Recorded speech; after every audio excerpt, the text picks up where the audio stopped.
Hi, Sharon. Hi, Matthew. It's nice to see you. I'm calling because you said you had a surprise for me and that it's about the British composer Edward Elgar. Now, when I think of Elgar, the first thing I think of is a moustache, but then the second thing I think of is this.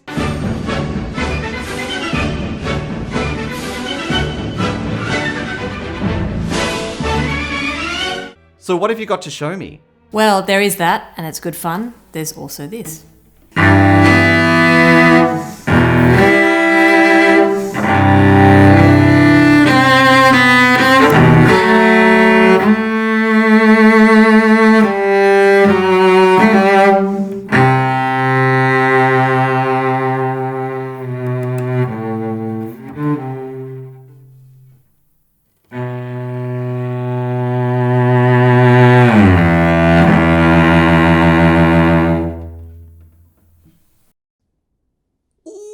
What? Is that the same composer? Many people can recognize, even just from the first chord, that's the opening of Elgar's Cello Concerto in E minor. It's so powerful, the music just speaks for itself. So I guess we're done here and I can just... See ya, Matthew. But even if the music speaks for itself, it doesn't make itself. Could you take us through those first chords? These first chords, why? Why are they so iconic? Why are they so arresting from the word go? So this chord, it's an E minor chord. If you think of each note like a building block, the way they're stacked on top of each other is not your predictable way of stacking them. In E minor, E, the tonic, is on the bottom. So a more predictable way of stacking these notes to make the first chord would be maybe this. This is where he was just so clever.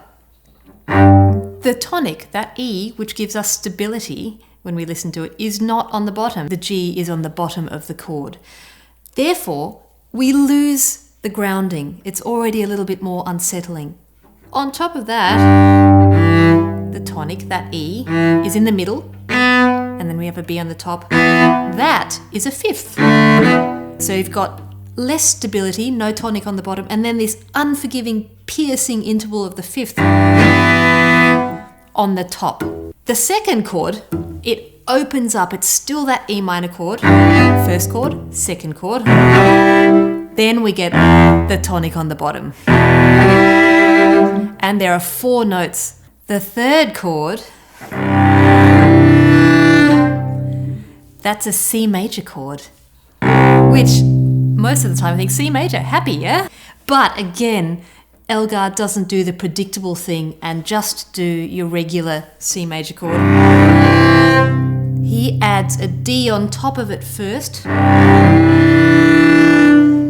which is what we call, a tension and then resolution. So that D, and then it resolves to that C. So just within those first 3 chords, we've already been through a bit of a universe in itself. Matthew?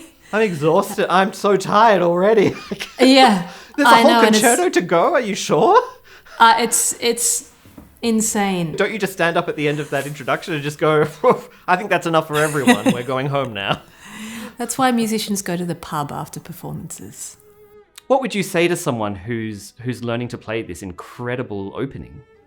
It's sort of like acting. The approach is in you have to try and get yourself into such a dark place of being so you can have any hope of translating through the instrument and out to the listener what Elgar must have been going through at the time. It was the end of the First World War. Elgar loved taking stroll. He had a holiday house in the British countryside. He loved going for walks in nature, and he saw not just the devastation from the war and what it did to his beloved countryside, but also the aftermath of the Industrial Revolution was just destroying the beautiful green pastoral England that he knew and loved so well. And it was the anguish, that pent-up anguish that just, I think, exploded out in this concerto, which was the last piece that he ever wrote. So are there any tunes in this concerto, or is it just one long cry of anguish? It is one long cry of anguish. There are some, of course, beautiful beautiful melodies, tunes in this concerto throughout, and only a couple of moments after these chords, these pillars, there is a delicate, vulnerable melody that first came to Elgar actually when he woke up after having his tonsils removed, which back then was a very dangerous, serious operation. And he woke up and he was only half lucid apparently, and he asked for a pen and paper so he could jot down that melody, which became the theme of the first movement of Elgar's Cello Concerto.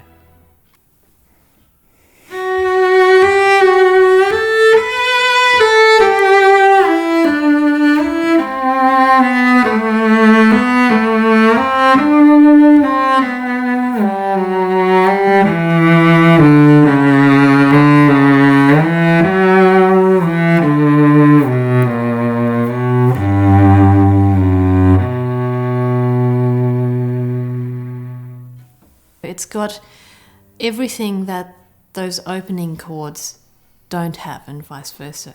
It's tender, it's plaintive, it's vulnerable.